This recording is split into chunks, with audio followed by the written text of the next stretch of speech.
கிறிஸ்தேசுக்குள் அன்பாய் அழைக்கப்பட்ட அன்புக்குரிய சகோதரர்களே, அன்புக்குரிய சகோதரிகளே, மீண்டுமாக நம்முடைய வாழ்நாட்களில் ஒரு நாளை நமக்கு கிருபியாக கூட்டிக் கொடுத்த நம்முடைய பிதாவாகிய தேவனுக்கு நம்முடைய ஆண்டவராகிய இயேசு கிறிஸ்துவின் நாமத்தினாலே நாம் துதிகளையும் ஸ்தோத்திரங்களையும் ஏறெடுத்துக் கொள்வோம்.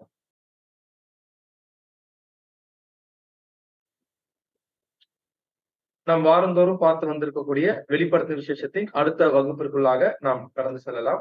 சோ இந்த வாரம் நாம எதனுடைய தொடர்ச்சியை பார்க்க போறோம் அப்படின்னு பாத்தீங்கன்னா, வெளிப்படுத்தும் விசேஷம் 17ஆம் அதிகாரத்தினுடைய தொடர்ச்சியை தான் நம்ம பார்க்கணும். சோ வெளிப்படுத்தும் விசேஷம் 17ஆம் அதிகாரத்துல அறுவடையின் காலப்பகுதியில் நடக்கக்கூடிய இன்னொரு கோணத்தை நம்ம பார்க்க போறோம். ஏற்கனவே அறுவடையின் காலத்தில் நடக்கக்கூடிய சம்பவங்களுடைய 2 வித்தியாசமான கோணங்களை முன்னாடி இருக்கக்கூடிய அதிகாரங்களை நம்ம பார்த்துட்டோம்.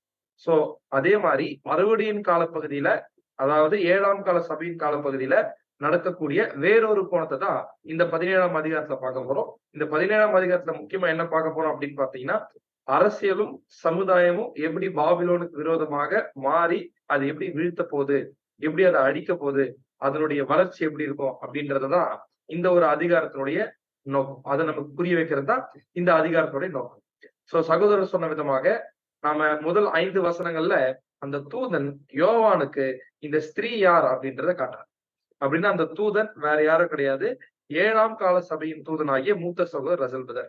சோ ரசல்பதர் தான் 7ஆம் கால சபைக்கு சொல்லி கொடுக்கிறாராமா, ஸ்திரீனா யாரு, அந்த ஸ்திரீ என்பவள் எப்பேற்பட்டவள், அவ ஏன் வேசி ஸ்திரீ ஆயிட்டா அப்படின்ற ஒரு விஷயத்த, அதாவது போப்பு மார்க்கத்தை பத்தின ஒரு உண்மையான தெளிவான விளக்கத்தை ரோமன் கத்தோலிக்க சபைதான் அந்தி கிறிஸ்து அமைப்புக்கே தலை அப்படிங்கிற ஒரு உண்மைய நமக்கு சொல்லி கொடுத்தது யார்தான் அப்படின்னு பாத்தீங்கன்னா, மூத்த சகோதரர் ரசல்பதர் தான். ஏன் மூத்த சகோதரர் ரசல்பதர் மூலமா நமக்கு தெரிய வருது அப்படின்னு பாத்தீங்கன்னா, நாம யோவான் வகுப்பார், அப்ப யோவான் வகுப்பாருக்கு ஒரு தூதன் தான் வந்து சொல்லி கொடுப்பார் அப்படின்ற ஒரு உண்மை பைபிள்ல இருக்கு. அப்ப பைபிள்ல இருக்கக்கூடிய ஒரு விஷயம் என்ன ஆகும் அப்படின்னு பாத்தீங்கன்னா நடக்கும். அப்பேற்பட்ட ஒரு நிறைவேறுதல் தான் நம்ம வாழ்க்கையிலும் நடந்து நாம பாபிலோனை விட்டு வெளியே வந்திருக்கோம். சோ நாம போன வசனங்கள் வரைக்கும் என்ன பார்த்துட்டோம் அப்படின்னு பாத்தீங்கன்னா, இந்த பாபிலோனுடைய ஒரு ஆடம்பரம், அவங்களுடைய செல்வாக்கு, அவங்களுடைய மகிமை இந்த உலகத்துல எப்பேற்பட்டதாக இருக்குது. அது மட்டும் இல்லாம அவங்க 1260 வருட காலப்பகுதியாக எப்பேற்பட்ட ஒரு உச்சக்கட்ட அதிகாரத்தை இருந்தாங்க அப்படின்ற ஒரு விஷயத்த இந்த தூதன் யாரு காட்டுறாருன்னு பாத்தீங்கன்னா யோவான் காட்டுறார். அததான் ரசல்பதர் நமக்கு என்ன பண்ணிட்டாருன்னு பாத்தீங்கன்னா, அவருடைய எழுத்துக்களின் வாயிலாக நமக்கு சொல்லி கொடுத்துருக்காரு. சோ இதை பார்த்து முடிச்சிட்ட உடனே அடுத்து 6ஆம் வசனம் எப்படி ஆரம்பிக்குது அப்படின்னு பாத்தீங்கன்னா, வெளிப்படுத்த விசேஷம் 17ஆம் அதிகாரம் 6ஆம் வசனம், அந்த ஸ்திரீ பரிசுத்தவான்களின் ரத்தத்தினாலும் இயேசுனுடைய சாட்சிகளின் ரத்தத்தினாலும் வெறி கொண்டிருக்கிறதை கண்டேன். அவளை கண்டு நான் மிகவும் ஆச்சரியப்பட்டேன். அப்படின்னா யாருக்கு ரொம்ப ஆச்சரியமா இருக்காமா? யோவானுக்கு பயங்கர ஆச்சரியமா இருக்கும். ஆக்சுவலா ஆச்சரியம் அப்படின்றது ஏன் வந்திருக்கு அப்படின்னு பாத்தீங்கன்னா, முன்னாடி நம்ம பார்த்தோம்லே அந்த 3 வசனம், அந்த 3 வசனத்துல போப்பு மார்க்கம்னா எப்பேற்பட்டது அப்படின்ற ஒரு விஷயத்த 7ஆம் கால சபையில இருக்கக்கூடிய அழைக்கப்பட்ட யோவான் வகுப்பார், அதாவது சபை வகுப்பாராக மாறுவதற்கு அழைக்கப்பட்ட யோவான் வகுப்பார் என்ன பண்றாங்க அப்படின்னு பாத்தீங்கன்னா, ரசல்பதர் மூலமா தெரிஞ்சுக்கிட்டு அவங்களுக்கு பயங்கர ஆச்சரியமாகுது. இந்த ஒரு ஆச்சரியம் நம்ம வாழ்க்கையிலும் என்னாச்சு அப்படின்னு பாத்தீங்கன்னா நடந்துச்சு. அது எப்படி அப்படின்னு பாத்தீங்கன்னா, அறுவடை காலப்பகுதியில் இருக்கக்கூடிய பரிசுத்தவான்கள் பயங்கரமான ஒரு ஆச்சரியம் பண்றாங்க. எப்படி அப்படின்னு பாத்தீங்கன்னா, சில சமயத்துல ஒரு பயங்கரமான ஆச்சரியம் வந்துருச்சு அப்படின்னு பாத்தீங்கன்னா, டீப் பிரெத் எடுப்பாங்க. அதாவது ஒரு ஆழமான மூச்சு விட்டு என்ன பண்ணுவாங்க அப்படின்னு பாத்தீங்கன்னா, அப்பா இப்பேற்பட்ட விஷயமா அப்படின்னு என்ன பண்ணுவாங்கன்னா ஆச்சரியப்படுவாங்க. அந்த மாதிரிதான் ரசல் பிரதர் இனிஷியலா பாயிண்ட் அவுட் பண்றாரு, நூற்றாண்டு காலமாக பழமை வாய்ந்த இந்த கிறிஸ்தவன் தான் அந்தி கிறிஸ்து அப்படின்னு ஒரு பிரசன்டேஷன் அவர் வேதத்தின் அடிப்படையில கொடுக்கும் பொழுது, அறுவடையின் காலப்பகுதியில் வாழக்கூடிய பரிசுத்தவான்களுக்கு இந்த பழைய கிறிஸ்தவ மண்டலம் என்பது ஒரு ஃப்ராடான அமைப்பு, ஒரு கரப்டான அமைப்பு அப்படின்னு தெரிஞ்ச உடனே உண்மை பரிசுத்தவான்களுக்கு வரக்கூடிய ரியாக்ஷன் என்னன்னு பாத்தீங்கன்னா ஆச்சரியம். இது நம்ம வாழ்க்கையில நிறைவேறுச்சுங்களா இல்லைங்களா? நம்ம அந்தி கிறிஸ்து பாடம் கேட்கும் பொழுது எதிர்பார்த்தே இருக்க மாட்டோம். நாம இருக்கக்கூடிய கிறிஸ்தவ மண்டலம் தான் அந்தி கிறிஸ்தா. அப்படின்ற ஒரு விஷயம். அப்படின்னா இந்த வசன பகுதிகள்ல என்ன நடக்குது அப்படின்னு பாத்தீங்கன்னா, ஆங்கிலம் மற்றும் கிரேக்கத்தினுடைய அர்த்தத்தை நாம ஆழ்ந்து எடுத்து பார்க்கும் பொழுது, இந்த இடத்துல யோவான் சொல்றாரு, நான் பார்த்துட்டே இருந்தேன். அப்புறம் தான் யோவான் புரிஞ்சுக்கிறாரு, இது கிறிஸ்தவமே இல்ல. இந்த கிறிஸ்தவ மண்டலத்துக்குள்ள கிறிஸ்டியானிட்டியே இல்ல. இந்த சபையானது, இந்த ரோமன் கத்தோலிக்க சபையானது தன்னை முக்கியத்துவப்படுத்துவதற்கும், அதே மாதிரி தன்னுடைய தவறான நபர்கள், அதுக்குள்ள இருக்கக்கூடிய தவறான நபர்கள் ஆதிக்கம் செலுத்துவதற்காகவும் என்ன பண்ணிருக்கு அப்படின்னு பாத்தீங்கன்னா, உண்மையான பரிசுத்தவான்கள கொலை பண்ணிருக்கு. லிட்டரலான கொலை மட்டும் இல்ல, அவங்க பேரையும் என்ன பண்ணிருக்குன்னா களங்கப்படுத்தியிருக்கு. கிறிஸ்தவ மண்டலம் இவ்வளவு மோசமான அமைப்பா அப்படின்றத யோவான் வகுப்பார் புரிஞ்சுக்கிறாங்க. அப்படி புரிஞ்சுக்கினதின் நிமித்தமாக யோவானால மைண்ட விட்டு இங்க இந்த ஒரு காட்சிய மைண்ட விட்டே வெளியே போகல. அதாவது 7ஆம் கால சபைக்கு இந்த விஷயம் மைண்ட விட்டே வெளியே போகல. அதனால யோவான் வகுப்பார், 7ஆம் கால சபையின் யோவான் வகுப்பார் இப்பேற்பட்ட ஒரு காட்சிய, இப்பேற்பட்ட ஒரு விஷயத்த அந்த தூதன் யோவான் வகுப்பாருக்கு காண்பித்ததுனால எந்த ஒரு மைண்ட் செட்டுக்கு வந்துடுறாங்க அப்படின்னு பாத்தீங்கன்னா, ஏற்கனவே ஸ்தாபிக்கப்பட்ட இந்த கிறிஸ்தவ மண்டலத்துக்கு மிகப்பெரிய ஒரு விரோதியா என்ன பண்றாங்கன்னா இவங்க பண்றாங்க. எப்படி ஆண்டவராகிய இயேசு கிறிஸ்துடைய 1ஆம் வருகையின் காலப்பகுதியில ஏற்கனவே நிறுவப்பட்டிருந்த யூத மார்க்கத்துக்கு விரோதமாக ஆண்டவர் அங்க செயல்பட்டாரோ, அதுபோல 7ஆம் கால பரிசுத்தவான்கள் இந்த ஏற்கனவே நல்லா ஆழமாக இந்த பூமியில ஸ்தாபிக்கப்பட்டிருக்கக்கூடிய இந்த பெயர் கிறிஸ்தவ மண்டலத்துக்கு விரோதமாக என்ன பண்றாங்கன்னு பாத்தீங்கன்னா திரும்புறாங்க. அது திரும்புறதுக்கு காரணம் தூதன் இந்த ரோமன் கத்தோலிக்க சபை என்ன பண்ணிருக்கு, அதன் மூலமாக எப்படி மற்ற பெயர் கிறிஸ்தவ மண்டலங்கள் பிறந்து அந்த வேசியினுடைய பிள்ளைகளாக இருக்குது அப்படின்றத காமிச்சிட்டார். சோ அது காண்பிச்சது நிமித்தமாக முதல் அந்தி கிறிஸ்து பாடம் நாம கேட்கும் பொழுது, இதுக்கு நாம ரியாக்ட் பண்ணும் பொழுது நம்ம வாழ்க்கையில ஒரு மிகப்பெரிய விஷயம் நிறைவேறுது. நாம் யோவான் வகுப்பாராக ஆகிறோம். அப்படின்னா இந்த விஷயத்த நமக்கு யார் சொல்றதுன்னு பாத்தீங்கன்னா ரசல் பிரதர். ஆமா. அந்தி கிறிஸ்து பாடத்த அவர் ரைட்டிங்ஸ் வாயிலா தான் நம்ம இந்த வேதத்துடைய ரகசியத்தை என்ன பண்ணணும்னு பாத்தீங்கன்னா புரிஞ்சுக்கிறோம். அந்த ரைட்டிங்ஸ மையப்படுத்தி தான் நம்முடைய அன்பு சகோதரர்கள் நமக்கு அடிப்படை சத்தியத்துல அந்தி கிறிஸ்து பாடத்தை எடுக்கிறாங்க. அப்படின்னா இந்த இடத்துல முதல் இந்த பாடத்தை கேட்ட உடனே ஒரு ஆக்வர்டான பொசிஷன் வந்துரும். அவளை விட்டு வெளிய வா அப்படின்னும் பொழுதே, எடுத்த உடனே என்ன ஆகும் அப்படின்னு பாத்தீங்கன்னா, ஒரு மாதிரி பண்ணும். ஏன்னா, என்னடா இது இப்படி நடந்துருச்சே! இது யோசிச்சே பார்த்திருக்க மாட்டோம். இப்படி பெயர் கிறிஸ்தவ மண்டலம் தான் அந்தி கிறிஸ்துவா அப்படின்னு. ஆனா, சத்தியத்தின் மீதான நம்முடைய அன்பு அதிகப்படியா இருக்கக்கூடிய காரணத்தினால, நாம என் ஜனங்களே அவளை விட்டு வெளிய வா அப்படின்ற ஒரு எச்சரிப்பின் செய்தியை கேட்டு வெளிய வந்ததுக்கு காரணம் என்ன அப்படின்னு பாத்தீங்கன்னா, இந்த விஷயம் நம்ம பார்த்துட்டோம். இந்த பெயர் கிறிஸ்தவ மண்டலம் எப்பேற்பட்ட மோசமான ஒரு அமைப்பு அப்படின்றது என்ன பண்ணும் அப்படின்னு பாத்தீங்கன்னா நம்ம புரிஞ்சுக்கணும். அது மட்டும் இல்லாம இந்த வேசி எப்படி இந்த 2ஆம் வசனத்துல பூமியில் குடியிருக்கிறவர்கள் எல்லாம் மது மயக்கத்துல இருந்தாங்களோ, அதே மாதிரி இதுவும் என்ன பண்ணுது அப்படின்னு பாத்தீங்கன்னா வெறி கொண்டு, அதாவது இது செய்யக்கூடிய இந்த போப்பு மார்க்கம் செய்யக்கூடிய தீமைகளை எல்லாமே மற்றவர்கள் உணராத இருக்கக்கூடிய அளவுக்கு அவங்கள என்ன பண்ணிருக்கு அப்படின்னு பாத்தீங்கன்னா, தன்னுடைய கள்ள போதனைகள்னால மயக்கம் பண்ணியிருக்குது. தன்னுடைய தவறான உபதேசங்கள் நிமித்தம் என்ன பண்ணிருக்குன்னு பாத்தீங்கன்னா, ஒரு மயக்கமான நிலைமைக்கு கொண்டு வந்திருக்கு அப்படின்பா. இதுல பாக்குறோம் இந்த வசனத்துல இந்த ஸ்திரீ படிங்க. ஸ்திரீ பரிசுத்தவான்களின் இரத்தத்தினாலும் இயேசுவினுடைய சாட்சிகளின் இரத்தத்தினாலும் வெறிக்கொண்டிருக்கிறதை கண்டேன். வெறிக்கொண்டிருக்கிறதை கண்டேன். அப்படின்னா என்ன பண்ணிருக்கு அப்படின்னு பாத்தீங்கன்னா, எதுல வெறிக்கொண்டிருக்குதாமா? பரிசுத்தவான்களின் இரத்தத்தினாலும் இயேசுடைய சாட்சிகளின் இரத்தத்தினாலும் வெறிக்கொண்டிருக்கிறதை கண்டேன். இது ஒரு அருமையான வரலாற்று ரீதியான ஒரு உதாரணம் என்ன அப்படின்னு பாத்தீங்கன்னா, இந்த மாதிரி ரத்தத்துல வெறிக்கொண்டிருக்கிறதுல செயின்ட் பர்த்லமேயு டே, புனித பர்த்லமேயு நாள் அப்படின்ற ஒரு நாள்ல 1572வது வருஷம் இந்த ரோமன் கத்தோலிக்க சபையானது ஏறக்குறைய ஆயிரக்கணக்கான பிரெஞ்சு புராட்டஸ்டன்ட்ஸ்களை இரக்கமே இல்லாம என்ன பண்ணுச்சுன்னு பாத்தீங்கன்னா கொன்னுச்சு. இத கொன்னத ரொம்ப சந்தோஷமா அந்த சமயத்துல இருந்த போப் என்ன பண்ணிட்டாருன்னு பாத்தீங்கன்னா, ஒரு ஸ்பெஷலா மெடல் செஞ்சு மாட்டிக்கிட்டாரு.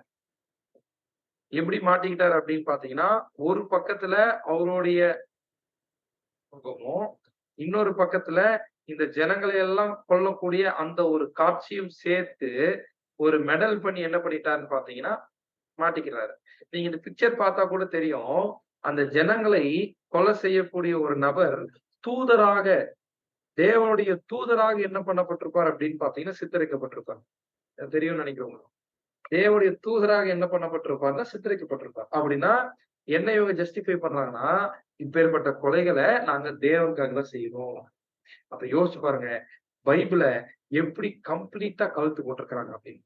ஏன்னா சத்துருக்களையே சிநேகிக்கு சொல்லிட்டு போன நம்முடைய ஆண்டவராகிய இயேசு கிறிஸ்துவின் பேரை வச்சுக்கிட்டு இந்த அந்தி கிறிஸ்து எவ்வளவு பெரிய அக்கிரமத்தை பண்ணியிருக்காங்க அப்படின்னா இந்த ஒரு ஈவெண்ட்டையே இந்த ஒரு இந்த ஒரு இரக்கமே இல்லாம கொன்ன இந்த ஒரு சம்பவத்தை ஒரு டிலைட்டா ஒரு சந்தோஷமான ஒரு காரியமா என்ன பண்ணிருக்காங்கன்னு பாத்தீங்கன்னா போப்பு மார்க்கம் சிந்திச்சிருக்குது. அதனாலதான் it was trunk with the blood. ரத்தத்துல வெறிக்கொண்டு இருக்கு. யாருடைய ரத்தத்துல அப்படின்னு பாத்தீங்கன்னா பரிசுத்தவான்களுடைய ரத்தத்துல. சோ இந்த இடத்துல பரிசுத்தவான்களுடைய ரத்தத்துல அப்படின்னு நம்ம சொல்லும் பொழுது அந்த பரிசுத்தவான்களின் ரத்தம் யாரா இருக்கக்கூடும் அப்படின்னு பாத்தீங்கன்னா ஆவியில் ஜெனிப்பிக்கப்பட்ட தேவனுடைய பிள்ளைகளுடைய ரத்தமா இருக்கலாம். இயேசுடைய சாட்சிகளின் ரத்தம் யாருடைய ரத்தமா இருக்கலாம் அப்படின்னு பாத்தீங்கன்னா ஒருவேளை ஆவியில் ஜெனிப்பிக்கப்பட்டிருக்க மாட்டாங்க. பட் கிறிஸ்துவின் மீது விசுவாசிக்கக்கூடிய என் பிளேன்ல வாசம் செய்யக்கூடிய விசுவாசிகளாக என்ன பண்ணலாம் அப்படின்னு பாத்தீங்கன்னா இருக்கலாம். ஏன்னா ஆயிரக்கணக்கான ஜனங்களை என்ன பண்ணிருக்காங்கன்னு பாத்தீங்கன்னா கொண்டு இருக்காங்க. அதுல மரிச்ச எல்லாருமே கிறிஸ்துவின் சபை கிடையாது. ஆனாலும் எல்லாருமே கிறிஸ்துவின் மீது இருக்கக்கூடிய விசுவாசிகள் போப்பு மார்க்கத்துக்கு எதிரானவர்கள். சோ இவங்க எல்லாருமே மோசமா என்ன பண்ணிருக்குன்னு பாத்தீங்கன்னா கொலை பண்ணிருக்குது. காரணம் ரத்தத்துல இது என்ன பண்ணிருக்கு வெறி. அப்ப யோசிச்சு பாருங்க. நாங்க தான் கிறிஸ்துவனுடைய மனவாட்டி. நாங்க தான் கிறிஸ்துவுடைய ராஜ்யத்தை உலகத்தில் நடத்தி கொண்டிருக்கிறோம் அப்படின்னு சொல்லக்கூடிய இந்த போப்பு மார்க்கம் இந்த கிறிஸ்தவ மண்டலம் எவ்வளவு கேவலமான ஒரு அமைப்பு அப்படின்ற ஒரு மிகப்பெரிய உண்மைய யோவான் வகுப்பார் புரிஞ்சுக்கிறாங்க.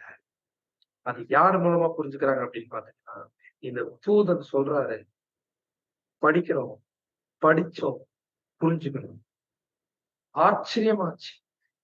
இவ்வளவு மோசமான அமைப்பா கிறிஸ்தவ மண்டலம் அப்படின்ற ஒரு ஆச்சரியம் நம்ம வாழ்க்கையில வந்துச்சு இல்லையா? அதனாலதான் நம்ம வெளியவே வந்தோம் அந்த கிறிஸ்து அமைப்பை விட்டு. இப்ப அடுத்து என்ன நடக்குமா எவ்வளவு அழகா சொல்லப்பட்டிருக்கு பாருங்க 17ஆம் அதிகாரம். அறுவடையின் காலப்பகுதியில நம்ம வாழ்க்கையில நடந்துட்டு இருக்கிறது அப்படியே வேதத்துல இருக்கு. வாசிக்கலாம். Revelation 17 chapter 7 verse. வெளிப்படுத்தின விசேஷம் 17ஆம் அதிகாரம் 7ஆம் வசனம். அப்பொழுது தூதனானவன் என்னை நோக்கி, ஏன் ஆச்சரியப்படுகிறாய்? இந்த ஸ்திரீயினுடைய ரகசியத்தையும் 7 தலைகளையும் 10 கொம்புகளும் உடையதாய் இவளை சுமக்கிற மிருகத்தினுடைய ரகசியத்தையும் உனக்கு சொல்லுகிறேன். ஆக்சுவலா இந்த இடத்துல முன்னாடி சொன்ன வசனத்துக்கு இப்ப தூதன் என்ன பண்றாருன்னா ரியாக்ஷன் கொடுக்குறாரு. என்ன ரியாக்ஷன் கொடுக்குறாருன்னா இதுக்கே ரொம்ப ஆச்சரியப்படுறது யோவான் அப்படிங்கிறார். அப்படின்னா யோவான்னா யாருங்க? நாம. அப்படின்னா இதுக்கே ரொம்ப என்ன பண்ணிடுறாரு அப்படின்னு பாத்தீங்கன்னா ஆச்சரியப்படுறாத. ஏன் அப்படின்னு பாத்தீங்கன்னா நான் சொன்னது இந்த ஸ்திரீய பத்தி நான் சொன்னது ரொம்ப பேசிக்கான இன்ஃபர்மேஷன் தான். இந்த போப்பு மார்க்கத்தை பத்தி உனக்கு நான் சொன்னது ரொம்ப ரொம்ப அடிப்படையான தகவல் தான். இந்த அடிப்படையான தகவலே உனக்கு இவ்வளவு பெரிய ஆச்சரியத்தை ஏற்படுத்துச்சுன்னா நான் இன்னும் சொல்ல போறேன். அதை என்ன பண்ண நீ இதுவே உனக்கு இப்படி இருக்குன்னா நான் என்ன பண்றேன் அப்படின்னு பாத்தீங்கன்னா இந்த ஸ்திரீயினுடைய ரகசியம் தான் என்ன? 7 தலைகளையும் 10 கொம்புகளையும் உடையதாய் இவளை சுமக்கிற மிருகத்தினுடைய ரகசியத்தையும் உனக்கு சொல்லுகிறேன் அப்படின்னு என்ன பண்றாரு பாத்தீங்கன்னா சொல்றாரு. அப்படின்னா இந்த இடத்துல என்ன சொல்ல வர்றார் அப்படின்னு பாத்தீங்கன்னா இந்த தூதன் கடந்த கடந்த காலத்துல நடந்த சம்பவத்தை பத்தி உனக்கு சொல்லும் பொழுது இவ்வளவு ஆச்சரியமா இருக்குதே. பட் அது கடந்த காலம். பட் நான் இப்ப என்ன பண்ண போறேன் அப்படின்னு பாத்தீங்கன்னா எதிர்காலத்தில் நடக்கக்கூடிய சம்பவத்தை என்ன பண்ண போறேன்னா உனக்கு நான் சொல்ல போறேன். அதுலயும் இந்த ஸ்திரீக்கு எதிர்காலத்துல என்ன நடக்க போகுது அந்த ரகசியத்தை சொல்ல போறேன். அதே மாதிரி இந்த ஸ்திரீய சுமக்குதுல அந்த மிருகம் அதனுடைய ரகசியத்தையும் என்ன பண்ண போறேன் அப்படின்னு பாத்தீங்கன்னா நான் சொல்ல போறேன் அப்படின்னு என்ன பண்றாருன்னு பாத்தீங்கன்னா சொல்றாரு. அப்படின்னு யார் சொல்றாருங்க?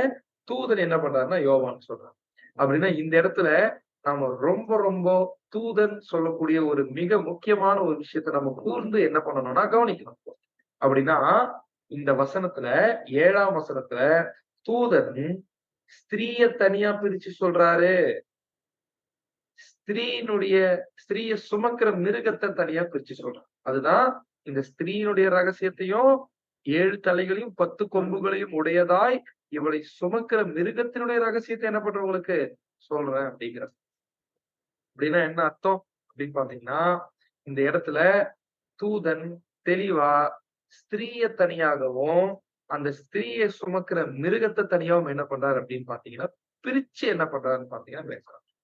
17ஆம் அதிகாரமே கிறிஸ்தவ மண்டலத்தில் இருக்கக்கூடிய ஒவ்வொரு தனித்தனி அங்கங்களை குறித்து ரொம்ப விரிவா என்ன பண்ணோம் அப்படின்னு பாத்தீங்கன்னா பேசும்.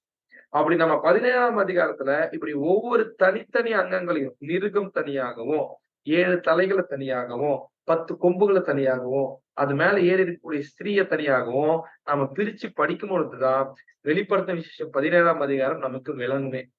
அப்படின்னா அப்படி படிக்கலாம் விளங்காது. ஆனா 17ஆம் அதிகாரம் வரைக்கும் நம்ம இப்படிதான் நம்ம பார்த்துட்டு வந்திருந்தோம் அப்படின்னு பாத்தீங்கன்னா பொதுவாவே மிருகம் அப்படின்னு சொல்லிட்டாலே அது போப்பு மார்க்கத்தை உள்ளடக்கின அந்த உலகம் ரோமன் சர்ச் வேர்ல்டு அப்படின்னு என்ன பண்ணுவோம் அப்படின்னு பாத்தீங்கன்னா சிம்பிளா ஹோலி ரோமன் எம்பையர் அப்படின்னு நம்ம சொல்லிடுவோம். ஆனா 17ஆம் அதிகாரத்திலிருந்து அப்படி நாம பார்க்க கூடாது. ஏன் அப்படின்னு பாத்தீங்கன்னா 17ஆம் அதிகாரத்துல தூதன் தெளிவா தனித்தனியா பிரிச்சு என்ன பண்றாரு அப்படின்னு பாத்தீங்கன்னா பேசுறாரு. தனித்தனியா பிரிச்சு என்ன பண்றாருன்னு பாத்தீங்கன்னா பேசுறாரு. 17ஆம் அதிகாரத்துல இந்த பீஸ்ட் இந்த மிருகம் யார அடையாளப்படுத்தாது அப்படின்னு பாத்தீங்கன்னா போப்பு மார்க்கத்தை அடையாளப்படுத்தாது. நல்லா புரிஞ்சுக்கணும். இந்த மிருகம் போப்பு மார்க்கத்தை அடையாளப்படுத்தாது. அப்படின்னா போப்பு மார்க்கத்தை 17ஆம் அதிகாரத்துல யார அடையாளப்படுத்தப்படுறாங்க அப்படின்னு பாத்தீங்கன்னா அந்த மிருகத்தின் மேல ஏறி இருக்குல்ல அந்த ஸ்திரீ வேசி ஸ்திரீ அந்த ஹேர்லட் தான் அந்த ஸ்திரீ தான் போப்பு மார்க்கத்தை மத ரீதியான அந்த போப்பு மார்க்கத்தை என்ன பண்ணுதுன்னா அடையாளப்படுத்துது. ஆனா இந்த இடத்துல அந்த மிருகத்தினுடைய சரீரம் இருக்கு இல்லையா அந்த சரீரத்தின் மீதுதான் அந்த அம்மா ஏறி உட்கார்ந்திருக்கு. அந்த மிருகத்தினுடைய சரீரம் அந்த மிருகத்தினுடைய பாடி எதை அடையாளப்படுத்துதுன்னு பாத்தீங்கன்னா ஜனங்களை அடையாளப்படுத்துது. எப்படி பிரதர் சொல்லலாம் அப்படின்னு பாத்தீங்கன்னா இதே 17ஆம் அதிகாரத்துல நமக்கு தெளிவான ரெஃபரன்ஸ் இருக்கு. என்ன ரெஃபரன்ஸ் இருக்கு அப்படின்னு பாத்தீங்கன்னா அந்த ஸ்திரீ உட்கார்ந்து இருக்கிற தண்ணீர்களை கண்டாயே அவைகள் ஜனங்களும் கூட்டங்களும் பாஷைக்காரரும்.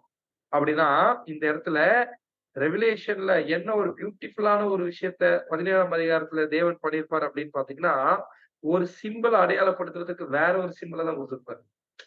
அந்த சிம்பிளுக்கான விளக்கம் இருக்காது. ஒரு அடையாளத்தை அடையாளப்படுத்துவதற்கு வேற ஒரு அடையாளம் தான் இருக்கும்.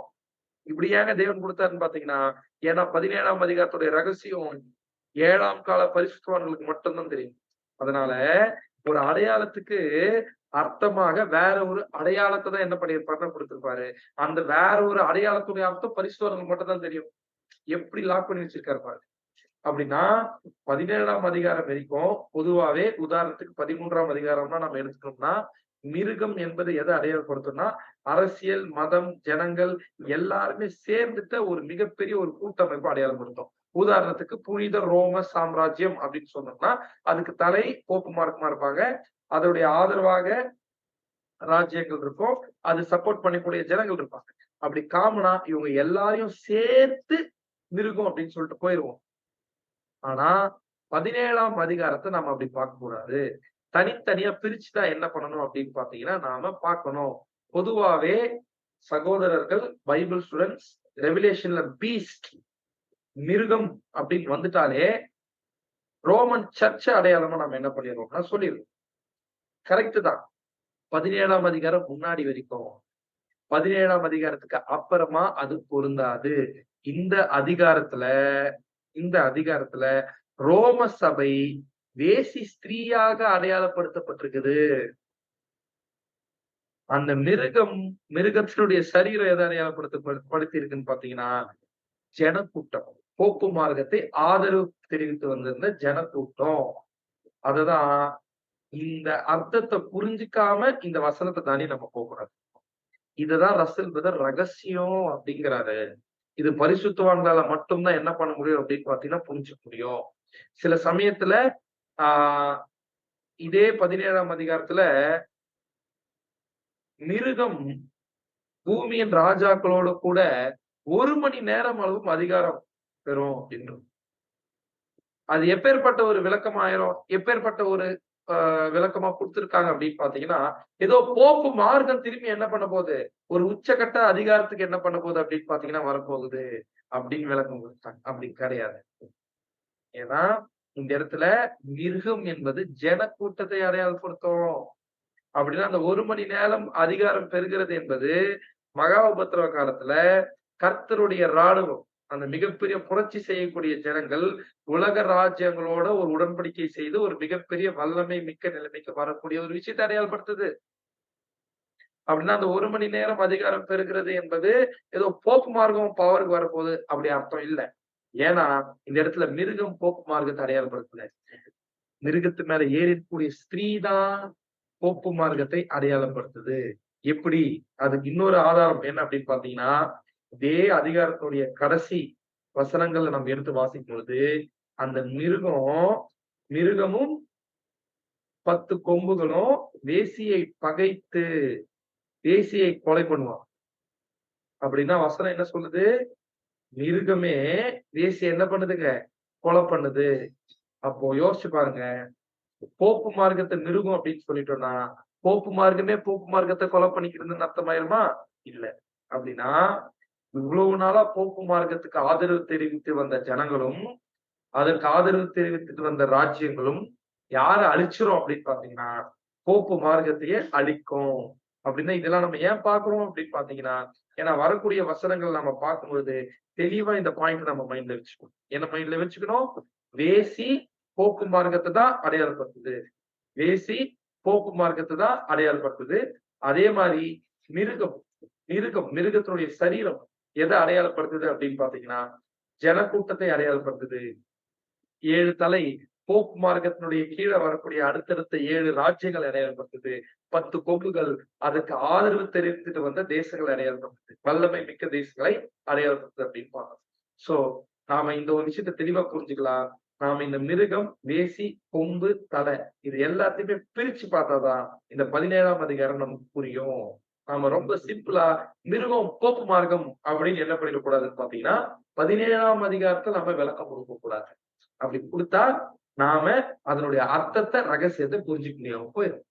சோ அடுத்தது இன்னொரு ஒரு கான்ட்ராஸ்ட் என்ன அப்படின்னு பாத்தீங்கன்னா, 17ஆம் அதிகாரம் 1ஆம் வசனத்துல திரளான தண்ணீர்கள் மேல் உட்கார்ந்திருக்கிற மகாவேசி. அதே மாதிரி 17ஆம் அதிகாரம் 7ஆம் வசனத்துல இவளை சுமக்கிற மிருகம் அப்படின்னு பாக்குறோம். அப்படின்னா 1ஆம் வசனத்துல வேசி தண்ணி மேல உட்கார்ந்துட்டு இருக்குது. 7ஆம் வசனத்துல அந்த வேசிய சுமக்கிறது மிருகம். அப்ப தெளிவா என்ன ஒரு விஷயம் புரிய வருது? இந்த தண்ணீரும் அந்த மிருகத்தின் சரீரமும் ஒண்ணு. அப்ப தண்ணீர் எதை அடையாளப்படுத்துது? ஜனங்களும் கூட்டங்களும் பாஷைக்காரருமாம். அப்படின்னா இந்த மிருகம் எதை அடையாளப்படுத்துது? போப்பு மார்க்கத்தை ஆதரவு தெரிவிக்கக்கூடிய ஜனங்களும் கூட்டங்களும் பாஷைக்காரரும்னா மிருகத்தினுடைய சரீரத்தை அடையாளப்படுத்துறாங்க அப்படின்றத நம்ம புரிஞ்சுக்கணும். இதுல இவளை சுமக்கிற அப்படின்னு பார்க்கும்போது தெளிவா போப்பு மார்க்கம் தண்ணி மேல உட்கார்றது எதை அடையாளப்படுது அப்படின்னு பாத்தீங்கன்னா, அந்த ஸ்திரீ மிருகத்து மேல உட்கார்றதும் அல்லது தண்ணீர் மேல உட்கார்றது எதை அடையாளப்படுதுன்னு பாத்தீங்கன்னா, ஜனக்கூட்டத்தை போப்பு மார்க்கம் ஒடுக்குச்சு. போப்பு மார்க்கம் என்ன பண்ணுச்சு பாத்தீங்கன்னா ஒடுக்குச்சு. ஆனா அப்படி ஒடுக்குனா கூட அந்த ஜனக்கூட்டம் தான் போப்பு மார்க்கத்தையே சுமக்குது. இப்படி இது லிட்டரலாவே நடந்துச்சு. என்ன அப்படின்னு பாத்தீங்கன்னா, அந்த சுமக்கிறதுன்னு இருக்கு இல்லையா? அதனுடைய கிரேக்க வார்த்தை என்ன ஒரு அர்த்தத்தை கொடுக்குதாமா, எக்ஸால்டட்லி கேரிஸ். ரொம்ப ஒரு ஒரு ஒரு ஒரு பெருமை மிக்க ஒரு கடவுளை தானே தூக்கி சுமக்குவாங்க. அந்த மாதிரி என்ன பண்ணுவாங்களாமா, சில சமயத்துல இந்த காட்ஸ் பேப்பல் த்ரோனை என்ன பண்ணுவாங்கன்னா, போப்போட சேர்த்து என்ன பண்ணுவாங்கன்னா சுமக்குவாங்க. அப்படின்னா தெளிவா என்ன புரியுது இந்த காட்சிகள்லாம் நமக்கு? அந்த ஜனக்கூட்டம் ரோமன் கத்தோலிக்க சபை மக்கள் ஒரு மிகப்பெரிய வல்லமையையும், மகிமையையும், ஒரு அங்கீகாரத்தையும் இந்த போப்பு மார்க்கத்துக்கு குடுத்திருக்கிறாங்க. இந்த ஸ்திரீக்கு குடுத்திருக்கிறாங்க. அதுதான் நம்ம பார்க்கிறோம். இந்த மிருகம் தான் வேசிய சுமக்குது. அப்படின்னா, வேசி என்னென்னலாம் செய்யணும்னு நினைக்குதோ, அந்த இடத்துக்கெல்லாம் இந்த மிருகம் போது. அப்படின்னா என்ன அர்த்தம்? இந்த போப் மார்க் என்னென்னலாம் மோசமா செய்யணும்னு நினைக்குதோ, அது முழு ஆதரவ ரோமன் கத்தோலிக்க சபை மக்கள் என்ன பண்ணிட்டு இருந்தாங்கன்னு பார்த்தீங்கன்னா, நம்ம அதான் அடிக்கடி நம்ம ரெவலேஷன்ல பார்க்கிறது உண்டு. இந்த ரோமன் கத்தோலிக்க சபையிலிருந்து வெளியே வந்த சகோதரர்கள் தேவனுக்கு எல்லாருமே தேவனுக்கு விசுவாசமா தான் இருக்கணும். ரொம்ப நன்றி உள்ளவர்களா இருக்கணும். பட் யோசிச்சு பாருங்க, அப்பேற்பட்ட ஜனங்கள எவ்வளவு பெரிய அடிமைத்தனத்துல இருந்து வெளிய கொண்டு வந்திருக்காரு தேவன். ஆனா இப்படியே சுமந்துட்டே இருக்குமா அந்த மிருகம்? கடைசி வரைக்கும் சுமந்துட்டே இருக்குமா? இந்த மக்கள் கூட்டம் பார்த்தீங்கன்னா கிடையவே கிடையாது. It will cease to do so. ஒரு கட்டத்துல என்ன ஆகும்னு பார்த்தீங்கன்னா, அந்த மிருகமே கவுத்து போடும். போப்பு மார்க்கத்துக்கு ஆதரவு தெரிவித்து வந்த ரோமன் கத்தோலிக்க சபை மக்களே, அதுவும் ஐரோப்பால இருக்கக்கூடிய ஜனங்களே, அதனுடைய கதை என்ன பண்ண போறாங்கன்னா, முடிக்க போறாங்க. அதனுடைய அழிவை என்ன பண்ண போறாங்கன்னு பார்த்தீங்கன்னா, செய்ய போறாங்க. பட் ஆனா இன்னைக்கு வரைக்கும் என்ன பண்றதுன்னு பார்த்தீங்கன்னா, ஜனங்க மேல ஏறி போப்பு மார்க்கம் சவாரி பண்ணிட்டு இருக்குது. அடுத்த வசனம் வாசிக்கலாம். வெளிப்படுத்தின விசேஷம் 17ஆம் அதிகாரம் 8ஆம் வசனம். வெளிப்படுத்தின விசேஷம் 17ஆம் அதிகாரம் 8ஆம் வசனம். நீ கண்ட மிருகம் முன்னே இருந்தது, இப்பொழுது இல்லை. அது பாதாளத்திலிருந்து ஏறி வந்து நாசமடைய போகிறது. உலக தோற்றம் முதல் ஜீவ புஸ்தகத்தில் பெயரெழுதப்பட்டிராத பூமியின் குடிகள் இருந்ததும் இராமற் போனதும் இனி இருப்பதுமாய் இருக்கிற மிருகத்தை பார்த்து ஆச்சரியப்படுவார்கள். சோ நீ கண்ட மிருகம் முன்னே இருந்தது, இப்பொழுது இல்லை. அது பாதாளத்திலிருந்து ஏறி வந்து நாசம் அடைய போகிறது. அப்படின்னா என்ன அர்த்தம்? நீ கண்ட மிருகம் முன்னாடி இருந்துச்சு, இப்பொழுது இல்ல. அது பாதாளத்திலிருந்து ஏறி வந்து நாசம் அடைய போகிறது. இப்படியெல்லாம் நம்ம சப்ஜெக்ட் பேசிட்டு இருக்கிறது ஒரு பெயர் கிறிஸ்தவ மண்டலத்துல இருக்கக்கூடிய ஒரு சகோதரனோ, அல்லது வெளிய இருக்கக்கூடிய ஒரு புறஜாதியோ பார்த்தா, நம்மள என்ன நினைப்பாங்க மட்டும் யோசிப்பாங்க. நீ கண்ட மிருகம் முன்னே இருந்தது, இப்பொழுது இல்லை. அது பாதாளத்திலிருந்து ஏறி வந்து நாசம் அடைய போகிறது. என்னவோ ஆயிடுச்சு இவங்களுக்கு நினைப்பாங்க. பட் யோசிச்சு பாருங்க. இதோட ரகசியம் பரிசுத்தவனுக்கு மட்டும் தான் தெரியும். அப்படின்னா, வசனம் 8ஆம் வசனம் மட்டுமே ஒரு சிங்கிள் ப்ராஃபசி. இந்த இடத்துலயே இந்த இடத்துல இருந்தும் இந்த அதிகாரம் முடியிற வரைக்கும் யோவான் கிட்ட பேசிட்டு இருக்க போறது யாருதான் அப்படின்னு பாத்தீங்கன்னா, பிரதர் ரசல், அந்த தூதன் தான். நீ கண்ட மிருகம் முன்னாடி இருந்துச்சு, இப்போ இல்ல. அது பாதாளத்திலிருந்து ஏறி வந்து நாசம் அடைய போகிறது. உலக தோற்றம் முதல் ஜீவ புஸ்தகத்தில் பெயர் எழுதப்பட்டிராத பூமியின் குடிகள் இருந்தும் இராமற் போனதும் இனி இருப்பதுமாய் இருக்கிற மிருகத்தை பார்த்து ஆச்சரியப்படுவார்கள் அப்படின்னு சொல்லப்பட்டு. அப்படின்னா இந்த வசனத்தை நாம புரிஞ்சுட்டோம்னா ஒரு விஷயத்தை நம்ம தெளிவா நாம அண்டர்ஸ்டாண்ட் பண்ணணும். பிரதர் ரசல் வெளிப்படுத்தின விசேஷத்திலயும் நம்ம கிட்ட பேசி இருக்கிறாரு. தூதன் யோவான் கிட்ட பேசுறார் அப்படின்னு பைபிள்ல இருக்கு. பிரதர் ரசல் ரீபிரிண்ட்ஸ் வால்யூம்ஸ்ல என்ன பண்ணிருக்காருன்னு பாத்தீங்கன்னா, அவருடைய எழுத்துக்களை என்ன பண்ணிருக்காருன்னு பாத்தீங்கன்னா எழுதியிருக்காரு. ஆனா ரசல் ரீபிரிண்ட்ஸ் வால்யூம்ஸ்ல எழுதின வார்த்தைகளை விட நமக்கு எது ரொம்ப முக்கியத்துவம் வாய்ந்தது அப்படின்னு பாத்தீங்கன்னா, வெளிப்படுத்தின விசேஷத்துல அவர் நேரடியா யோவான் கிட்ட பேசக்கூடிய வார்த்தைகள். ஏன்னா வெளிப்படுத்தின விசேஷத்தில் சொல்லப்பட்ட வசனங்கள் தவறாமை உள்ள வசனங்கள். அந்த தவறாமை உள்ள வசனங்கள் மாதிரி எது கிடையாது அப்படின்னு பாத்தீங்கன்னா, ரீபிரிண்ட்ஸ் வால்யூம்ஸ்ல இல்ல. ஏன்னா அது தவறக்கூடியது. அது நம்மளும் பார்த்திருக்கோம். 1 or 2% அப்படிதான் இருக்கும். ஏன்னா அவர் அப்போஸ்தலன் இல்ல. ஆனா பிரதர் ரசல் ரெவலேஷன்ல பேசுறாரு பாருங்க, அது இன்ஃபாலியபிள். அது தவறாமை உள்ள எழுத்துக்கள். ஏன் அப்படின்னு பாத்தீங்கன்னா, ஏன்னா அது வசனத்துல இருக்கு. ஏன்னா அது பைபிள்ல இருக்கு. அப்படின்னா இந்த தூதன் யோவான் கிட்ட பேசுறார் அப்படின்னு பைபிள்ல வர வார்த்தைகள் எல்லாமே ரொம்ப ரொம்ப முக்கியம். அது ரொம்ப கவனத்தோட சிரத்தை எடுத்து என்ன பண்ணணும்னு பாத்தீங்கன்னா, நாம புரிஞ்சுகிட்டு அதற்கு கீழ்ப்படியணும். அப்படின்னா இந்த இடத்துல என்ன சொல்றாரு? "நீ கண்ட மிருகம் முன்னே இருந்தது, இப்பொழுது இல்லை. அது பாதாளத்திலிருந்து ஏறி வந்து நாசம் அடைய போகிறது" அப்படின்னு சொல்றாரு. அப்படின்னா இந்த தீர்க்க தரிசனம் எப்படி ஆரம்பிக்குது அப்படின்னு பாத்தீங்கன்னா, "நீர் கண்ட மிருகம் முன்னாடி இருந்துச்சு. நீ கண்ட மிருகம்" அப்படின்னு சொல்றாரு.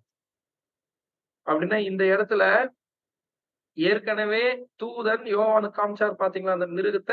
அந்த மிருகத்த நினைவுபடுத்துறாரு. நல்லா ஒரு விஷயத்த புரிஞ்சுக்கலாம். மிருகம் இந்த இடத்துல யார அடையாளப்படுத்துது? ஜனக்கூட்டத்தை அடையாளப்படுத்துது. இந்த வசனத்தில் வரக்கூடிய மிருகம் ஜனக்கூட்டத்தை அடையாளப்படுத்துது. இது யார் கிடையாது? இது ரோமன் கத்தோலிக்க சபை இல்ல. இந்த வசனத்துல வரக்கூடிய மிருகம். அதனால தான் நம்ம பிரிச்சு பார்க்கணும் அப்படின்னு பார்த்தது. வேசி வேற, மிருகம் வேற.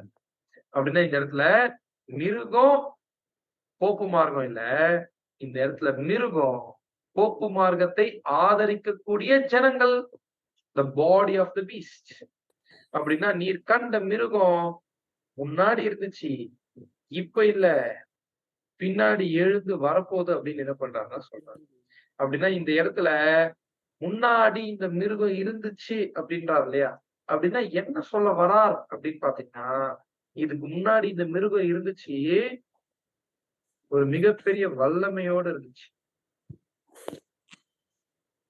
ஒரு மிகப்பெரிய வல்லமையோட பாதாளத்துல இருந்து என்ன பண்ணுச்சு அப்படின்னு பாத்தீங்கன்னா, எழுந்து வந்துச்சு இந்த மிருகம். ஆனா பிரதர் ரசல் அவருடைய காலப்பகுதியில 7ஆம் கால சபைகிட்ட பேசும்பொழுது, அந்த மிருகத்துக்கு அந்த வல்லமை இல்ல. ஆனா அந்த மிருகத்துக்கு மறுபடியும் என்ன பண்ண போகுது அப்படின்னு பாத்தீங்கன்னா, வரப்போகுது வல்லமை. அந்த மிருகம் எங்கிருந்து எழுப்பி வரப்போகுது? பாதாளத்திலிருந்து எழும்பி என்ன பண்ண போகுது அப்படின்னு பாத்தீங்கன்னா, வரப்போகுது அப்படின்றத நம்ம பார்க்கிறோம். அதான் நம்ம பார்த்தோம்.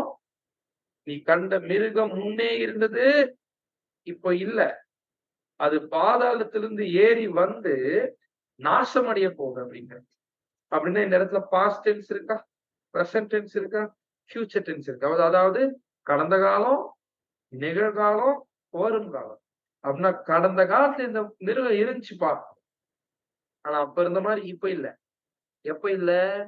தூதன் யோவான் கிட்ட பேசும்போது இல்ல.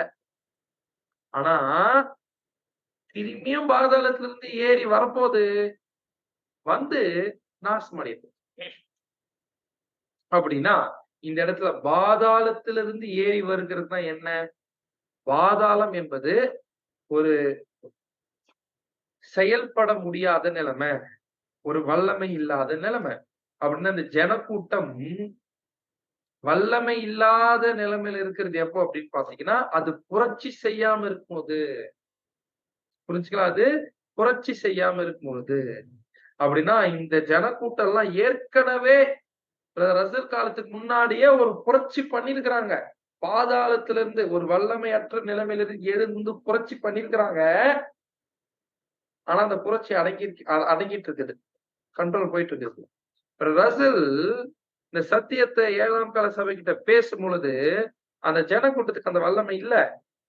ஆனா அந்த மிருகத்துக்கு வரப்போகுது. மறுபடியும் மிகப்பெரிய புரட்சி என்ன பண்ண போறாங்கன்னு பாத்தீங்கன்னா, இந்த மக்கள் கூட்டம் செய்யப்போகுது எதிர்காலத்துல. ஆனா செஞ்சு அழிஞ்சுதான் போகப்போகுது அப்படின்னு சொல்றாரு. அப்படின்னா ஒரு கட்டத்துல என்ன ஆயிரப்போகுது? புரட்சி செய்யக்கூடிய ஜனக்கூட்டம் இந்த உலகத்திலே இருக்காது. எப்போ? வெளியரங்கமான ராஜ்யமா இருக்கட்டும். சமாதானமான ராஜ்யத்துக்குரிய காலம் பத்தி ஆரம்பிக்கும் போது. வாசிக்கலாம். வெளிப்படுத்தின விசேஷம் 21ஆம் அதிகாரம் 1ஆம் வசனம். 21ஆம் அதிகாரம் 1ஆம் வசனம். பின்பு நான் புதிய வானத்தையும் புதிய பூமியையும் கண்டேன். முந்தின வானமும் முந்தின பூமியும் ஒழிந்து போயின. சமுத்திரமும் இல்லாமல் போயிற்று. சமுத்திரமும் இல்லாமல் போயிற்று. அப்படின்னா புதிய வானம் புதிய பூமி வரும்போது சமுத்திரமே இல்லாம போயிருப்பான். அப்படின்னா என்ன அர்த்தம்? வெளியரங்கமான ராஜ்யத்துல கடலே இருக்காதா? அப்படி இல்ல. அது லிட்டரலா எடுக்கக்கூடாது நாம. அப்படின்னா என்ன அர்த்தம்னு பாத்தீங்கன்னா, புரட்சி செய்யக்கூடிய ஜனங்களே இருக்க மாட்டாங்க. துன்மார்க்கமான ஜனங்கள் இருக்க மாட்டாங்க. அன்ஸ்டேபிளான ஜனங்க என்ன பண்ண மாட்டாங்கன்னா இருக்க மாட்டாங்க. திருப்தியற்ற ஜனங்கள், புரட்சி செய்யக்கூடிய ஜனங்கள், லா அண்ட் ஆர்டருக்கு விரோதமாக செயல்படக்கூடிய ஜனங்கள் என்ன பண்ண போறாங்கன்னா இருக்கவே போறது இல்ல வெளியிறக்கமான ராஜ்யத்துல. பட் பட் நல்லா புரிஞ்சுக்கலாம், எதிர்காலத்துல அது பாதாளத்திலிருந்து ஏறி வந்து நாசம் அடைய போகிறது. அப்போ நமக்கு ஒரு மிகப்பெரிய க்ளூவே இதுதான். அது பாதாளத்திலிருந்து ஏறி வந்து நாசம் அடைய போகுது. எது? மிருகம். மிருகம் யாரு? ஜனக்கூட்டம். மிருகம் யாருங்க? ஜனக்கூட்டம். அது பாதாளத்திலிருந்து ஏறி வந்து நாசமடைய போகிறது அப்படின்னு நான் சொல்லும்போது, இந்த ஜனக்கூட்டம் மிகப்பெரிய புரட்சி என்ன பண்ண போறாங்கன்னு பாத்தீங்கன்னா, எதிர்காலத்துல செய்ய போறாங்க. ஆனா அந்த புரட்சி அழிஞ்சு போகும். பட் இந்த க்ளூவ ஏன் இங்க குடுக்குறாரு அப்படின்னு பாத்தீங்கன்னா, நம்ம பாக்குறோம்ல, அந்த மிருகம் ஏற்கனவே இருந்துச்சு. இப்ப இல்ல. ஆனா மறுபடியும் எழுந்து வரப்போகுது அப்படின்னு சொல்லும்போது, ஏற்கனவே இந்த மிருகம் பாதாளத்துல இருந்து என்ன பண்ணிருக்குது? ஏறி வந்திருக்குது. எப்போ? ரசலுடைய காலத்துக்கு முன்னாடி. எப்போ மிருகம் ஏற்கனவே புரட்சி பண்ணுச்சு? பிரதர் ரசலுடைய காலத்துக்கு முன்னாடி. கேள்வி உங்களுக்கு தான். பிரதர் ரசலுடைய காலத்துக்கு முன்னாடி மிருகம் மிருகம்னா யாரு? ஜனக்கூட்டம். எப்போ ஏற்கனவே பாதாளத்திலிருந்து ஏறி வந்து புரட்சி பண்ணுச்சு? உங்களுடைய ஆன்சர் என்ன பண்ணலாம்னு பாத்தீங்கன்னா, நீங்க போடலாம்.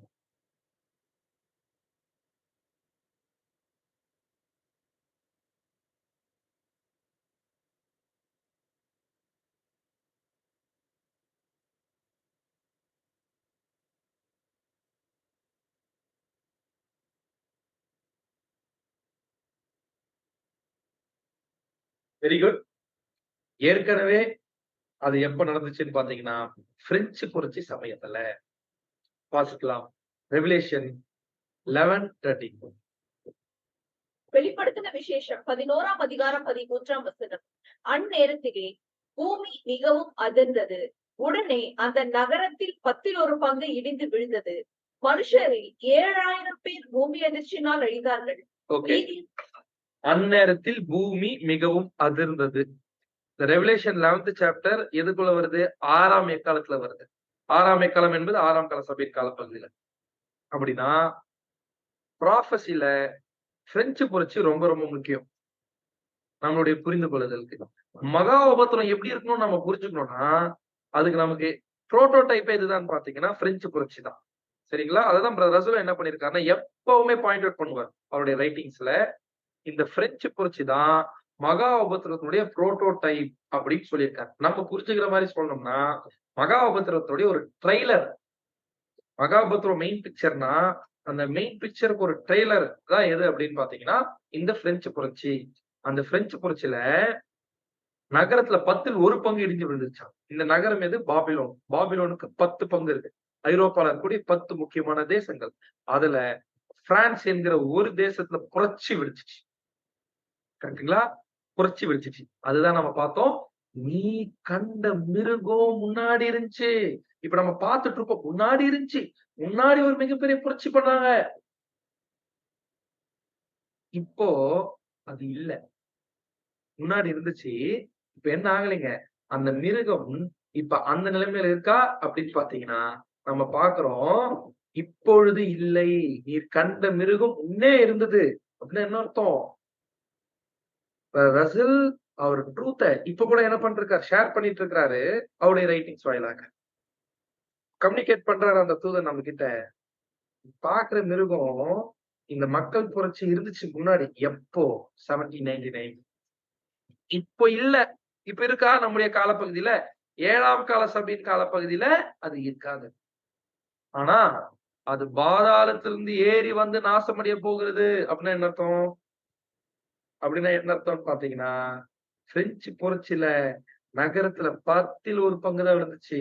அந்த பூமி அதிர்ச்சியில பிரான்ஸ்ல மட்டும் தான் மக்கள் புரட்சி வந்துச்சு. ஆனா, மகா உபத்திரவ காலத்துல, எதிர்காலத்தில் இந்த மிருகம் மறுபடியும் பாதாளத்திலிருந்து எழும்பி வரும். அப்படின்னா, ஒரு மிகப்பெரிய மக்கள் புரட்சி தான் மகா உபத்திரவ காலம். நல்லா புரிஞ்சுக்கலாம். மகா உபத்திரவ காலம் என்பது ஏதோ இஸ்ரேல் தேசத்தில் நடக்கக்கூடிய யாக்கோபின் இக்கட்டு காலம் மட்டும் கிடையாது. அது ஒரு தவறான புரிந்து கொள்ளுதல். மகா உபத்திரவ காலத்தினுடைய கிளைமாக்ஸ்ல நடக்கக்கூடிய சம்பவத்துல ஒரு முக்கியமான சம்பவம் அது. அந்த சம்பவத்தோட முடிய போகுது மகா உபத்திரவ காலம்.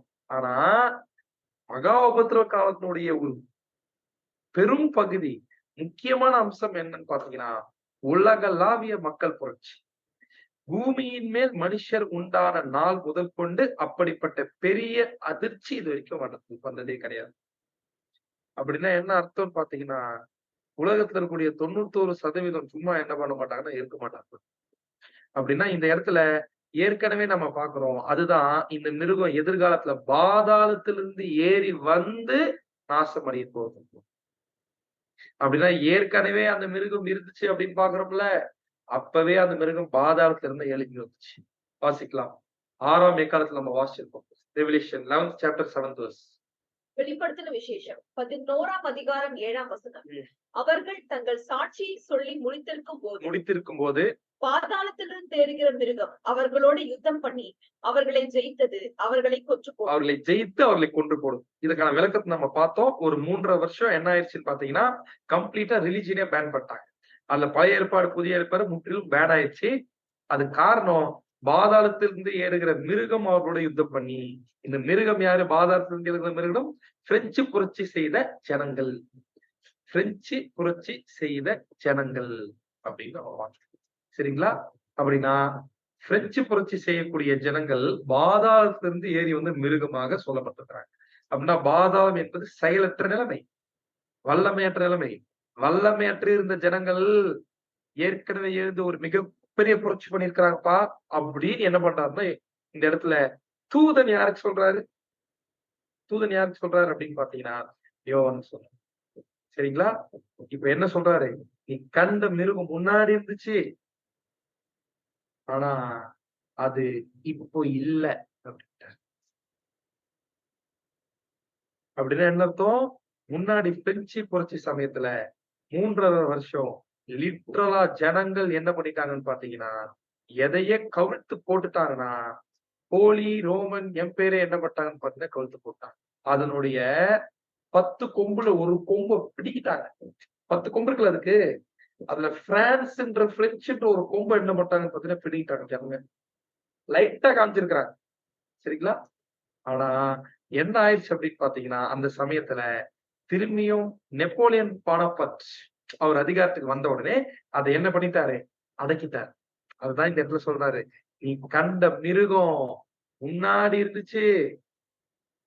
இப்போ இல்ல. அது பாதாளத்திலிருந்து ஏறி வந்து என்ன ஆக போகுது அப்படின்னு பாத்தீங்கன்னா, நாசம் அடைய போகிறது. அப்படின்னா என்ன அழகா இந்த இடத்துல சொல்றாரு அப்படின்னு பாத்தீங்கன்னா, இந்த இடத்துல தூதன் சொல்றாரு. எதிர்காலத்துல மறுபடியும் ஜனங்க எழுந்து வரப்போறாங்க. அதுதான் கர்த்தருடைய சேனையாக எழுந்து வரப்போறாங்க. அதுதான் மிருகத்தினுடைய சரீரம். பட் இந்த உலகத்தில் நடக்கக்கூடிய கடைசி புரட்சி அது என்ன ஆகும் அப்படின்னு பாத்தீங்கன்னா இருக்கும். ஆனா அது அழிஞ்சிரும். தனிப்பட்ட நபர்கள் இல்ல. அந்த புரட்சி என்ன ஆயிரும்னு பாத்தீங்கன்னா அழிஞ்சிரும் அப்படின்னு சொல்றாரு. அன்புக்குரிய சகோதர சகோதரி, நல்லா இதுல இருந்து ஒரு விஷயம் நமக்கு என்ன புரியுது அப்படின்னு பாத்தீங்கன்னா, நீர் கண்ட மிருகம் முன்னாடி இருந்துச்சு. இப்ப இல்ல. அது பாதாளத்திலிருந்து ஏறி வந்து நாசம் அடைய போகிறது. அப்படின்னா இந்த வார்த்தையுடைய விளக்கம் என்ன? இந்த மிருகம் என்பது மக்கள். அந்த மக்கள் ஏற்கனவே ஒரு புரட்சி பண்ணாங்க. அந்த புரட்சி பிரெஞ்சு புரட்சி. அந்த பிரெஞ்சு புரட்சி இப்ப இல்ல. ஆனா பிரெஞ்சு புரட்சி மாதிரியே ஒரு மிகப்பெரிய மகா உபத்திரவ காலம் வரும்போது, அந்த மகா உபத்திரவ காலத்துல மிகப்பெரிய புரட்சிய ஜனங்க செய்ய போறாங்க. பட் அந்த புரட்சி செய்யக்கூடிய ஜனங்கள், அந்த புரட்சி அழிஞ்சிரும். அப்படின்னு மகா உபத்திரவம் வரப்போது, அந்த மகா உபத்திரவத்துடைய புரோட்டோடைப் பிரெஞ்சு புரட்சி. அந்த புரட்சியை செய்ய போறது ஜனங்கள். இந்த ஜனங்கள் யாருடைய கட்டுப்பாட்டுக்குள்ள இவ்வளவு நாளா இருந்தாங்கன்னு பாத்தீங்கன்னா, போப்புடைய கட்டுப்பாட்டுக்குள்ள இருந்தாங்க. பட் அது எதிர்காலத்துல என்ன பண்ண போறாங்கன்னா, தூக்கி எறிய போறாங்கன்னு நமக்கு சொல்லிக் கொடுத்தது யார்? நமக்கு சொல்லிக் கொடுத்தது யார் இத? கேள்வி உங்ககிட்ட தான் கேட்கிறேன். இது எல்லாத்தையுமே நமக்கு சொல்லிக் கொடுத்தது யாரு?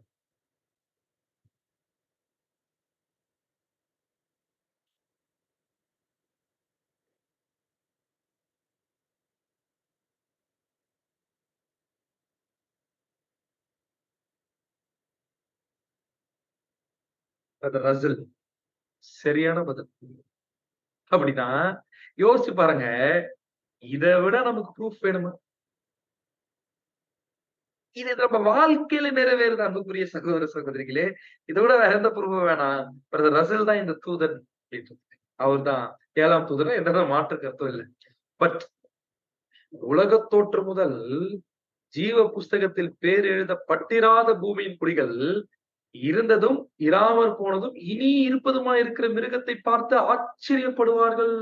அப்படின்னா என்ன அர்த்தம் அப்படின்னு பாத்தீங்கன்னா, இந்த இடத்துல ஜீவ புஸ்தகத்தில் பேர் எழுதப்பட்டிராத பூமியின் குடிகள் வேற யாரும் கிடையாது. பேருக்கு கிறிஸ்தவர்கள் என்று இருக்கக்கூடிய ஜனங்கள். சோ இந்த ஜனங்கள் எல்லாருமே பொதுவா இந்த பழைய உலக அமைப்பு இப்படியே இருந்தா நல்லா இருக்கும். ஆமாவா இல்லைங்களா? பழைய உலக அமைப்பு இப்படியே இருந்தா நல்லா இருக்கும். அதிகார வர்க்கமாகட்டும், அந்த அதிகார வர்க்கத்துக்கு சப்போர்ட் செய்யக்கூடிய ஜனங்களாகட்டும். இது இப்படியே இருந்தா நல்லா இருக்கும் அப்படின்னு நினைச்சிட்டு இருக்கிறாங்க. ஆனா இப்ப இருக்கக்கூடிய உலகம் எதை எதிர்பார்க்கவே இல்லை அப்படின்னு பாத்தீங்கன்னா, பிரெஞ்சு புரட்சிய மாறியே உலகம் முழுக்க ஒரு புரட்சி வரப்போகுதுன்னு யாருமே எதிர்பார்க்கல. அதுவும் அதிகார வர்க்கம் துளி கூட என்ன பண்ணலன்னு பார்த்தா எதிர்பார்க்கல. ஜனக்கூட்டம் கூட எதிர்பார்க்கலாம். ஆனா யோசிச்சு பாருங்க. பயங்கர ஆச்சரியமா இருக்குதான். பூமியில் குடியிருக்கிறவர்களுக்கு இனி வரப்போகிற மிருகத்தை பார்த்து. ஏன் அப்படின்னு பாத்தீங்கன்னா, 18ஆம் நூற்றாண்டுல பிரான்ஸ்ல வந்த ஒரு புரட்சி மாதிரி உலகம் முழுக்க அதிகார வர்க்கத்துக்கு எதிராக ஒரு மிகப்பெரிய புரட்சி வரும் அப்படின்னு யாருமே எதிர்பார்க்கல. இப்ப கூட என்ன எதிர்பார்த்துட்டு இருக்காங்க? இஸ்ரேல்ல பயங்கரமா யுத்தம் வரப்போகுது. ஃபைன். இஸ்ரேல்ல பயங்கரமா யுத்தம் போது ஏதோ மிடில் ஈஸ்ட் கண்ட்ரில நடந்துட்டு இருக்குதுப்பா அப்படின்னு என்ன ஆயிட்டு இருக்கு அப்படின்னு பாத்தீங்கன்னா போயிட்டு இருக்கு. நாம தான் அந்த சாம்ஸ் 83 ரிலேட் பண்ணி பார்த்துட்டு இருக்கோம். பட் அது செப்பரேட் ப்ராஃபஸி. அது இஸ்ரேல்ல. பட் இந்த ப்ராஃபஸி வேர்ல்டு வைடா இன்வால்வ் ஆகக்கூடிய ஒரு ப்ராஃபஸி. இது என்ன அப்படின்னு பாத்தீங்கன்னா, யோசிச்சு பாருங்க. உதாரணத்துக்கு இந்தியன் கவர்மெண்ட் கற்பனையில் கூட நினைச்சு பாத்துங்க. ஐரோப்பால இருக்கக்கூடிய ராஜ்யங்களும், ஆசியா கண்டத்துல இருக்கக்கூடிய ராஜ்யங்களும், ஈவன் அமெரிக்கன்ஸும், யுஎஸ் கவர்மெண்ட்ஸும் நினைச்சு கூட பார்த்திருக்க மாட்டாங்க. ஷாக் ஆக போறாங்களாம். இந்த மிருகத்தை பார்த்து. எந்த மிருகத்தை பாருங்க. பாதாளத்துல இருந்து ஏறி வரக்கூடிய மிருகம். அது யார் அப்படின்னு பாத்தீங்கன்னா, புரட்சி செய்யக்கூடிய இந்த ஜனங்கள். இந்த ஜனத்துலதான் எது அழிய போகுதுன்னு பாத்தீங்கன்னா பாபிலோன். இந்த மிருகம் தான் பாபிலோனை அழிக்க போகுது. இந்த மிருகம் தான் வேசி அழிக்க போகுது. இதான் 18ஆம் அதிகாரத்துல என்ன பார்ப்போம்னா, சமுத்திரத்தின் மத்தியில என்ன பண்ணிடுவான்னு பாத்தீங்கன்னா, பாபிலோனை தூக்கி போடுறோம் அப்படின்னு வருவாங்க. அப்படின்னா என்ன அர்த்தம்? சமுத்திரமே ஜனங்கள். ஜனக்கூட்டம் என்ன பண்ண போகுதுன்னு பாத்தீங்கன்னா அழிக்க போகுது. பட் இப்பேற்பட்ட ஒரு ஷாக் உலகம் எதிர்பார்த்தே இருக்காங்க. அப்பேற்பட்ட ஒரு ஷாக் யாருமே பார்த்திராத ஒரு மிகப்பெரிய புரட்சி என்ன ஆகும் போது அப்படின்னு பாத்தீங்கன்னா இந்த உலகத்துல நடக்கும். அப்படி நடக்கும் பொழுது இந்த பூமியின் குடியிருக்கிறவர்களுக்கு மிகப்பெரிய ஒரு ஆச்சரியத்தை என்ன பண்ணும் அப்படின்னு பாத்தீங்கன்னா, இது நடக்கும்பா அப்படின்னு யார் சொல்றாரு பாத்தீங்கன்னா, தூதன் யோவானுக்கு சொல்றாரு. இதுதான் சொன்னாரு. நான் பேசிக் இன்ஃபர்மேஷன் கொடுத்துருக்கே எப்படி சொல்றேன்.